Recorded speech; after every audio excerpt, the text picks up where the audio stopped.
Hi guys, SHOMOFO here, back with some more awesome Robocraft fun. And I've got to say, I've really been enjoying myself, and I've been having lots and lots of fun with this Flak 3 Flak weapon build. Now, I was really quite surprised. Obviously in TDM, not so great, as it can be quite easily ganked, and once you're out, you're out. But in BA, lots and lots of fun. And this has actually been really quite successful, and I've really been rather surprised. It can be quite devastating on the battlefield if used well. And the only issue I've got with it is the flatbed that it's on. It was kind of thrown together without really knowing what was going on, and also I had lots of issues with the bay at the time, with it keeping going into maintenance just after the patch.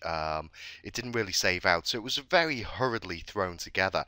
But I really think I will be getting some more flaks. I've got one left over, and originally I was going to have a half track with one turret on, and a mech with one for a head and two for arms. But actually, I want more. I want more. I want to build my mech. I want to build a half track with one to see how that fares in the lower tier kind of area on the robot ranking. But also, I want to rebuild this into a better half track because I'm having lots and lots of fun with it. It really is quite lucrative. You can see I'm back up to about 60. I'm nearly at 61 million RP. And this has been very successful. But this video is going to be about the plasma bombers taking on the flak. Now, what I'm going to do is I'm just going to record a whole load of plasma footage. I'm going to go out now through my bays. I've got quite a few to look at. We've got, of course, my Crow versus Giants. As you can see there, I've given this chap a little bit of a spruce in terms of paint job. I've had this chap out and had lots of fun with him. And as well as that, I've got the Red Baron. Of course, this chap's also had a bit of a spruce up in terms of the paint job, but I haven't really done much with these guys. I haven't pushed them too much, even though they've got a bit of leeway now with the flops. The snub, however, went through as well as a paint job. We also had a little bit of an update on it. It's now Mark 9, as I've done a little bit of work on this chap and got him back up to max flops. Blue Thunder has just been absolutely terrific. I have had so much fun.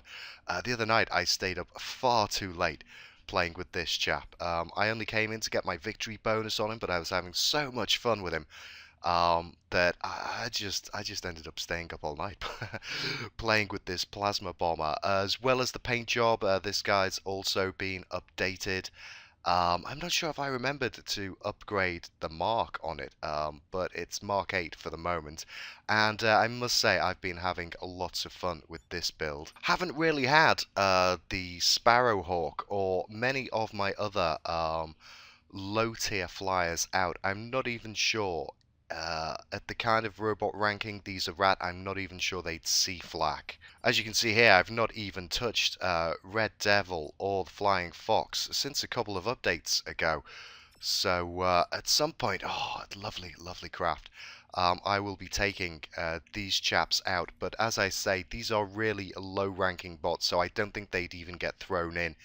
However, the Hornet Mark II, as you can see, I went a bit wild with this guy. I've bumped him back up to max flops, as well as doing the paint job. He's had a little expansion of his struts that hold the weapons, and he's got another set of weapons on there, improvements on the jets. Not so sure about this one. I might rein myself in and lower the stuff on this to reduce the rank slightly. But I was having lots of fun flying it, and it's looking incredibly stylish. And of course, we have my Happy New Year build. Still not got a name for that. What I'm going to do is I've got all of the live streams from the grind that I had early on in January uploaded now, and I'm going to start publishing those possibly later or over the weekend to get those all up, so that when I start doing some more live streaming, I can publish those videos up straight away. I've been incredibly busy of late, but hopefully I've got a bit more time to be playing Robocraft, and excitingly, quite a few other games, as well as titles I haven't played before. Some brand new games, some games that I've had for a long time that just haven't actually seen the light of day, and other games that I've played before but haven't made videos on. So we're going to be having lots of new exciting stuff on this channel. But anyway, I think that's about it for all of the Plasma Bombers. Oh, and of course, I will be taking my little TIE fighter out. This is the one that I fear will suffer the worst at the hands of Flak. I've not really had him out since Flak came out. And of course, there is the Midge Mark 9. So what I'm going to do now is I'm going to go and record some gameplay while I read out the patch notes in full. And then maybe I'll come back in with a game at the end and have a little talk. Of course, I'm going to be playing Battle Arena to get the most. To see how they fare. In TDM, it would be far too easy for them to just be shredded and lost without really getting the feel of how well they cope with the flak weapons, the AeroFlak. So what I'm going to do is I'm going to record a load of Battle Arena and then possibly edit some down and just go over my thoughts on how my flyers are coping with the new weapon. Okay, so here we have the full patch notes. Now, I read the first part of this out in the last video. I'll just go over that again. It doesn't take up much time. The AeroFlak cannon is a large, high CPU, high armor anti-air cannon focused on dominating a portion of the sky for prolonged periods. And I've got to say, that is definitely the way to use this. I've seen far too many people in game only firing the weapon when they have a target, and I feel that is a mistake. What you want to do is be using this to crowd control effectively. As soon as you leave the kind of your spawn point, you want to be filling a portion of the sky with this weapon, and that effectively blocks a corridor of flight for the enemy team. So if you have a bunch of guys that are trying to take a tower or are trying to get to a location, or you want to be covering over your team, just fill the skies with flak, just to deter. Even if you can't see a flyer, just to deter, keep your finger on the button and keep spraying that fire. It shoots physical projectiles in a straight line with travel speed similar to plasma, so you need to lead your targets. Now, this is quite tricky. I'm still not terribly brilliant with it. It will need some practice, but I am sort of getting the hang with it on my flak, and I've got to say I've been quite successful, so I dread to think how brutal I'll be once I've got the hang of leading targets and taking them out much quicker. Its shots explode when within range of a player who isn't on the ground. The explosion radius is roughly the size of a mega bay. Now, this is the thing that comes up with this weapon is it's really bad against ground units. It can be hard to aim, and it does surprisingly little damage to ground units, so be very careful in TDM. Either stick with a healer or be very cagey. It certainly is a ranged weapon, so you don't want to be getting up close to anything if you can avoid it. Deals DPS comparable to that of 6 disintegrator lasers against airborne targets, including raised hovers and jumping mech walkers. Now, I do like that. It is nice to be able to counter those jumping mechs, and also, if you're lucky enough to get, well, unfortunate enough to get ganked by a hover SMG, if the hover is high enough, you can actually deal it a proper amount of damage. It says here that it deals half that against targets on the ground, but it does seem much less, so be very careful about letting the enemy get close to you with ground units. It's twice the health of a mega laser, has 5 connection points, but weighs considerably more. Although I have seen these out on helicopters, often with 2 turrets, and they can be quite devastating if used well. I may well have a go at building one of those at some point. Okay, so now we're on to the other improvements that came out with the latest patch. They've pushed back the fog and increased the view distance for terrain, so you can see your enemies when they are in the distance. If you can see them, you can shoot them. Fantastic. And something I meant to mention in the last video, if you push shift and backspace, it will display your FPS and various system specs, which is a really Really nice feature. They've increased the size of health bars and usernames in battle so you can better identify the wounded and who they are. Also makes it really great for my old trick, which is when using, well, pretty much any weapon, but especially devastating with SMG and rail, is if you're quite good and have got your skills down, you can actually take out enemy that you can't see as long as they've been spotted and you can see the username. You can kind of gauge how far underneath the username to shoot and take targets out. That's quite nice. They've improved the frequency of robot saves so changes are not lost between menus. Unfortunately, they had a bit of trouble when the patch first came out. I lost a few builds, but it wasn't anything terrible, and that's been fixed, and I've not encountered that since the day of maintenance when the patch first came out. They've improved single player's robot selection, so weaponless robots are never selected. That's nice. Robots are no longer tagged with classes. They're saying here that with the ever-increasing component options and various builds possible in Robocraft, we felt we'd leave the decisions of naming robot classes down to the community, instead of trying to identify each one uniquely.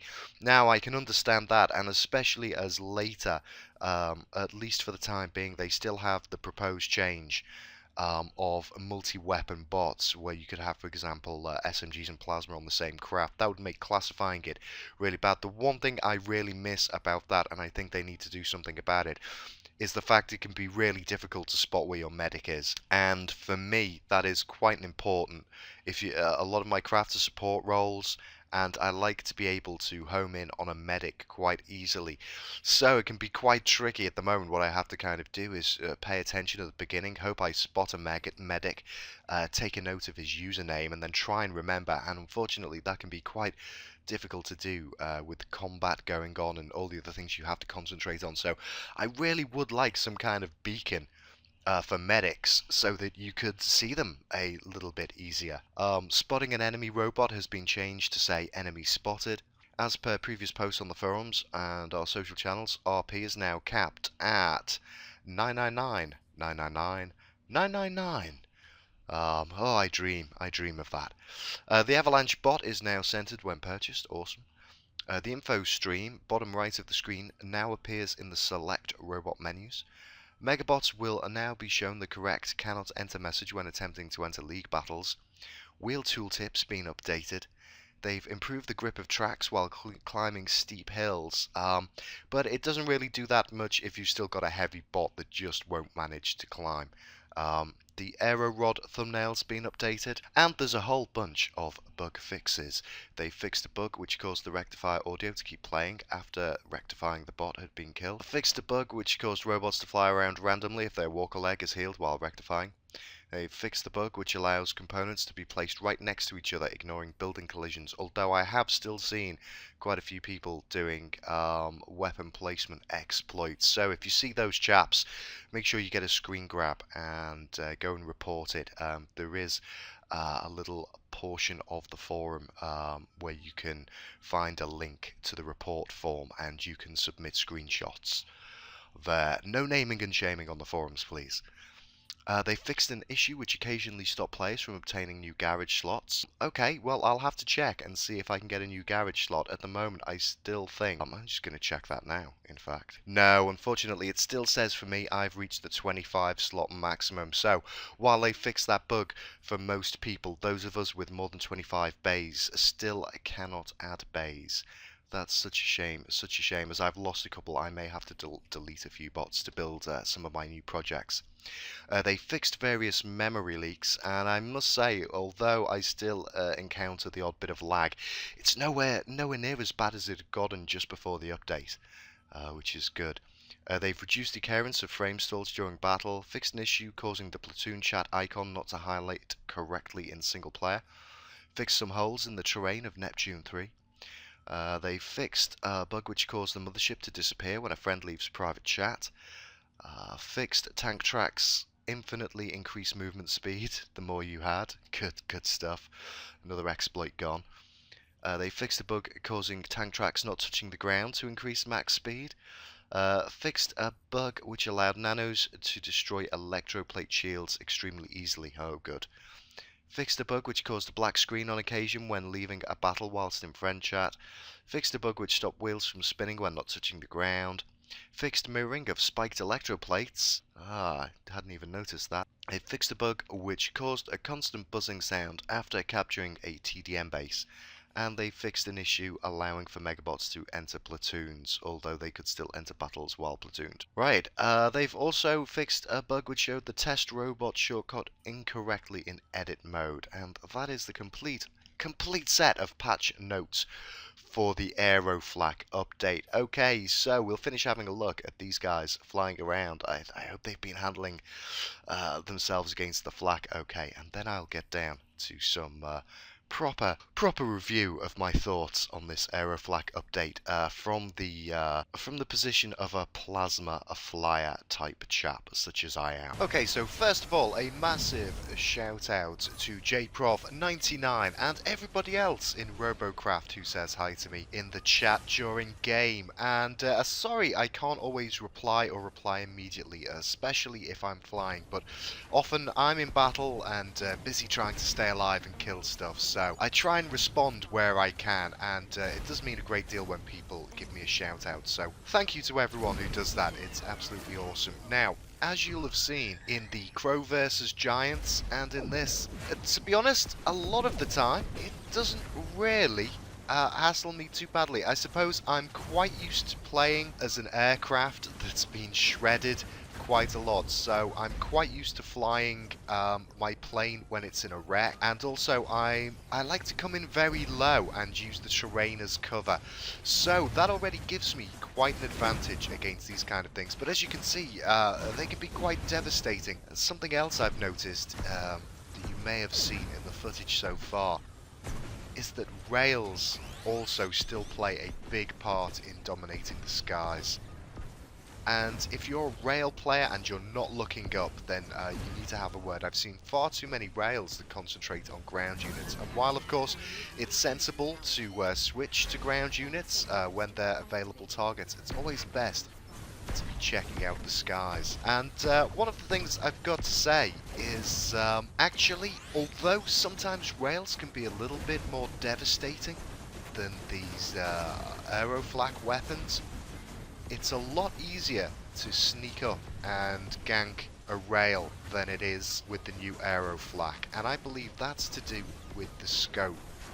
A rail guy is often scoped in and searching a narrow corridor of the sky, so if you know where they are and you keep them spotted, they're a lot easier to sneak up on and take out. And I do like to kind of, if I've been hit by a rail a couple of times, I do like to kind of then start hunting that rail down to kind of make him a little bit wary of tagging me and drawing my fire.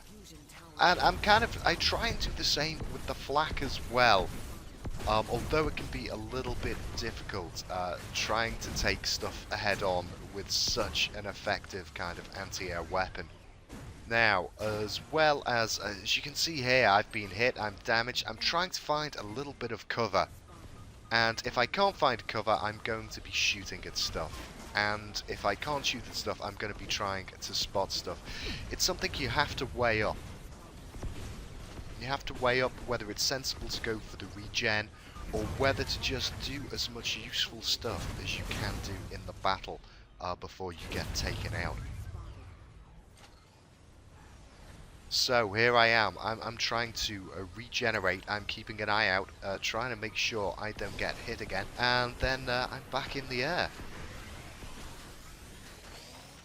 So, the other thing I noticed is a lot of this, and it's down to games in general, I suppose, not just where it comes against AeroFlak, but it really does depend on your team. I pretty much was successful in getting the victory bonus straight away in each of these matches I recorded, and you can see there I've just kind of I'd used that time to regen and then gone on to the next target.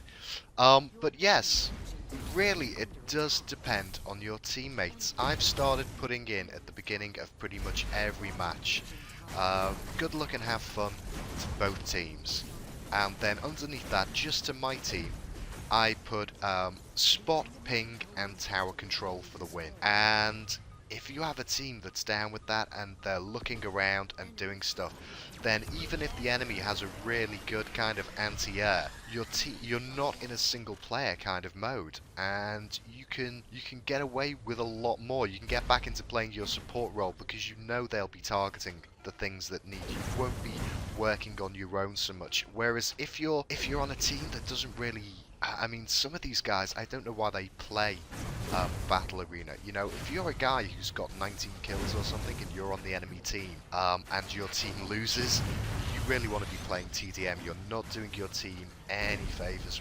whatsoever. We have lots of games where I'm telling people to go for towers and that we need the tower control, and they don't seem to understand how vital and important that can be. It really, really is fundamental. If you're going to be playing Battle Arena, you need to have the tower control. There's so many reasons. It increases the rate that you OC. It also means that people, if you're constantly going for towers and pulling towers back, you're bringing people into spawning back into the game much, much faster.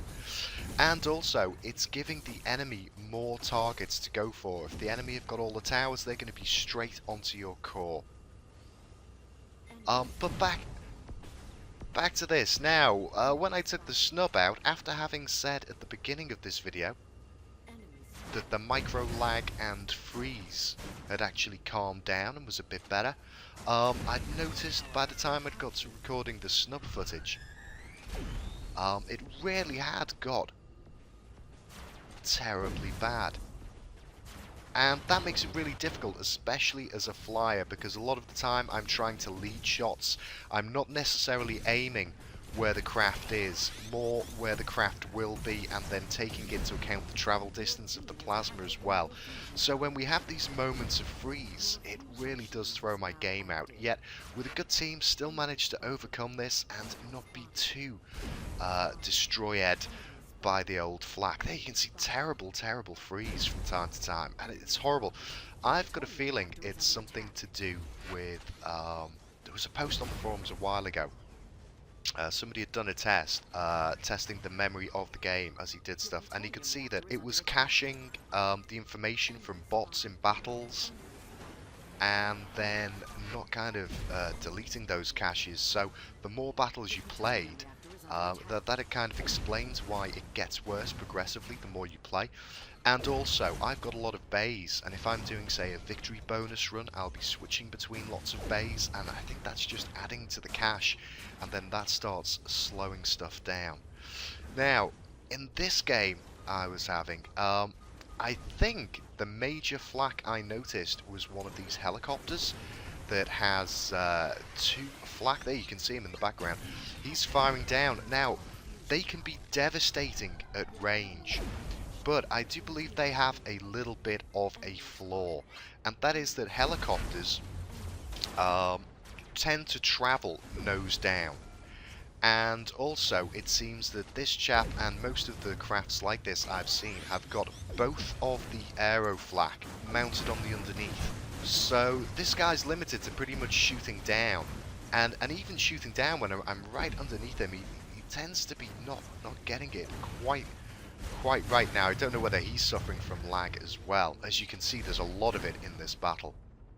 But I do think, although they can be devastating at range, I believe the ground unit flak has certainly got far more of an advantage because it's continually shooting up. Although the helicopter does have the advantage that it's a lot less likely to get ganked by ground units in such a quick and devastating way.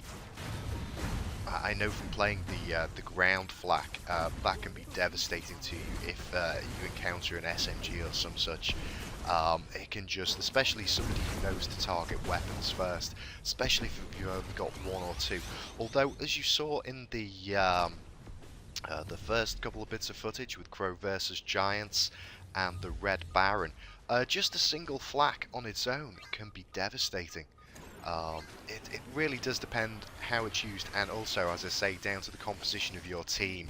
You know, if the enemy have got flak and SMG that are looking up, and especially a dedicated rail who's got his eyes on the skies, it can be quite brutal. But then saying that, if you've got a team that are playing well together, it's not something that's destroying it. I really enjoy it at the moment. I think the main thing that's getting me down at the moment is the this kind of freeze and lag. It's kind of making games a little bit annoying. You know, I don't mind losing if I'm getting beaten by better players, but if I'm losing and there's lag, I kind of feel robbed because I'm not getting to pilot and do combat to the best of my ability, and so it kind of makes me feel a little bit angry sometimes that, you know, oh, I could have done better, because what's causing me the main problem is the fact that my shots aren't lining up and they're not getting away when I want them to. So that's my major gripe. As for this, the Flak, I was concerned maybe it would be the kind of end of days for flying craft, but no, I think it's nicely balanced, and it's got a great part to play in the role of weapons in the battlefield. I certainly think there's a lot of players that need to realise, if they've got Flak in their team, how useful they are, and they're almost like a medic. You know, you want to try and protect your Flak, especially if it's going to get ganked by ground units and stuff like that. Oh, can you see how bad the lag's getting? I'm still destroying stuff, so it's okay. So we're probably coming up to about half an hour now, so I'm probably going to end up doing this in 2 parts, as I've still got some other flyers out that I've recorded footage for, and I want to show you those guys in action versus Flak. It's been quite difficult to record, because obviously I can't guarantee that every battle I've recorded would have Flak in it. A lot of the time I was still being devastated, but that was mostly by rails. And as I say, I think kind of with the Flak out, it's getting more people to look up. It's another one, like, although Plasma can be very, very tricky to shoot stuff in the sky, if ever I was a ground unit and there was some kind of aircraft I'd spotted, maybe I couldn't hit them, but firing a volley of Plasma could indicate to the enemy that there was a flyer that needed taking out, and then would cause SMG and rail maybe to spot this guy, even if the guy had been spotted and been pinged.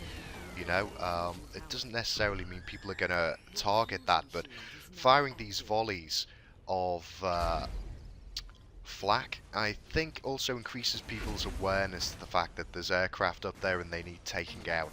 So a lot of the time I'm being shredded now by SMG, Plasma, Flak, all kinds.